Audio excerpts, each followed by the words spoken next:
welcome to What's the Deal with Sam? Starring Sam Lilly.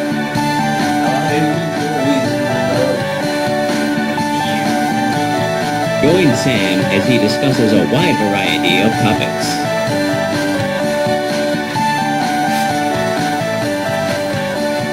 Bad Now let's start the show. Thank you. What's the deal with Steam reviews? Steam community reviews, Steam user reviews, I don't know what the official term you want to use is, whatever.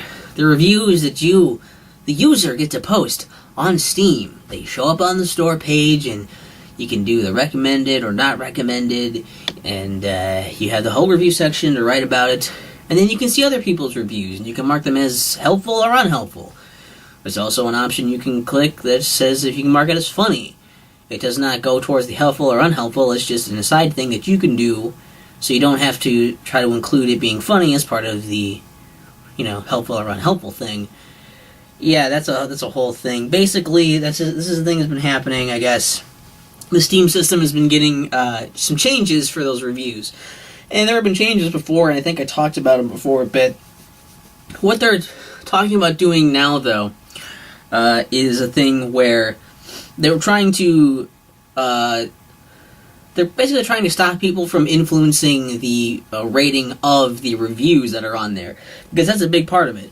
The reviews themselves are things, like how many positive reviews, how many recommended reviews to how many not recommended, positive to negative, and they try to deal with that, right? And that's the thing they've been trying to balance better with having a more, within the past 30 days or something, so they have a recent and an overall and that sort of thing. They have ways for you to mark if you got the key for free, if you played the beta, or if it was something you bought. And they've been putting in different little tools and just ways to make it a little easier for you to determine how people are judging this and how helpful a review may be based on those factors. That's nice. I think they made a lot of good strides with this. Even the funny button was a new thing, right? All this was to try and make it more about actually getting quality reviews out there, more accurate representations of the current state of the games, and to help show which reviews are actually more helpful rather than just promoting reviews that are really funny, or,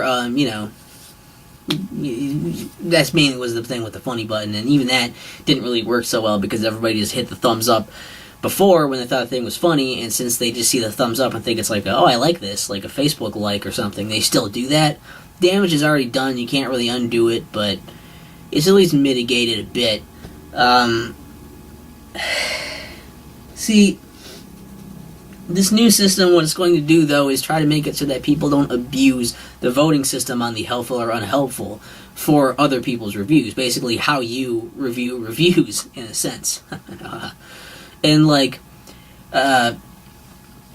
how it's worded is that, basically, they're going to make it so that if you have an excessive amount of votes, be them upvotes or downvotes, helpful or unhelpful on people's reviews, if you have a very high amount of those, especially if it's something that's almost inhumanly high, like you do, thousands of them within a few days, people probably, either can't do it or at least wouldn't do it. They couldn't be possibly reading all of these reviews totally and making those decisions.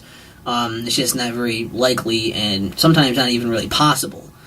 So what they're doing is, for people trying to do that, they want to try to fix that abuse of the system. And the reason that's an abuse of the system already is just because essentially people can go in and just have programs to go in and automatically mark these things. So any review, say you like a game, right? Well, then you're going to make it so that you can mark every review that is recommended as helpful and every review that is not recommended as not helpful. Or the opposite for a game. If you don't like it, we'll have the program upvote every negative review and downvote every positive review, and to try and skew the way the system shows those reviews. So we see what's helpful to change that side of things. And the the thing is, the change here, what they're going to do is basically make it so that if you have an insane amount of those, an inhuman amount, or I guess is the way they put it, an amount that is not typical for the habits within the typical range of the habits of users for voting on those, then they will actually they'll still leave your stuff there. It'll still count, but it'll be a reduced percentage of how helpful, Basically, if you mark a bunch of stuff, then your votes are not going to mean as much as someone who only marked a few things within a reasonable amount. It sounds like it's only going to be after a certain threshold. I don't know how in-depth it is. It's just some kind of algorithm to put in place to try and combat this, and I think it's a good thing for that. I like that idea, because there are people, if they're botting and doing that stuff, yeah, block that shit. They shouldn't be doing that. They should actually be looking at the stuff and actually reading it and seeing if they agree or disagree with the stuff there. And while I might, question some of their judgment on that, at least they're actually doing that judgment themselves. They're looking at it, they're making a decision, versus just, putting up a program and doing all these thumbs one way or another. I want the review system to work, and it's still got a ton of problems, sure, but this is a nice step in helping to fix it, at least, or to help fix the way it's supposed to work, the way they have it set up, at the very least. The thing that I don't like about this is a change they've also added along with this, and I guess you might think it's all part of this plan to help make it better, right? But it was an actual cough. I didn't say anything. I wasn't being a smartass. But along with this, there's this thing where now they're going to basically base the top, the default reviews you see on the store page. I believe it's defaulted to the most recent, most helpful ones. So in the past 30 days or so, and determined by the amount of upvotes on them, how helpful they are. Those are the ones that display. But what they're going to do to change that is they're going to make it proportional to the percentage of it, the percentage of positive reviews. So, if it's I think they use the example, it's something like, so if it's 80% positive reviews, they will put 8 positive reviews on the storefront on the top of the page there, and they'll put 2 negative reviews on there. So the proportion of the percentages out of 10, that makes sense. And you think of that and you're like, oh, that's kind of nice. Then it's going to accurately show, okay, well, if it's mostly positive, then it will be mostly positive reviews up there. And so we don't need to show as many of the negative reviews. I guess that sounds like kind of a nice thing, a way to kind of combat this. Thing is, these are 2 separate things to try and work around that idea of upvoting and downvoting, right? I mean, if it just did this percentage thing and it's okay, well, this is mostly positive, so we're going to put mostly positive reviews up here and then less of the negative ones, or, vice versa, or whatever, depending on how the ratings are. Well, then wouldn't that kind of fix the problem? Because it doesn't matter if stuff's upvoted or downvoted for how helpful that is as much. I mean, it still does matter, but, it doesn't matter as much because I think I'm approaching this backwards. As much as,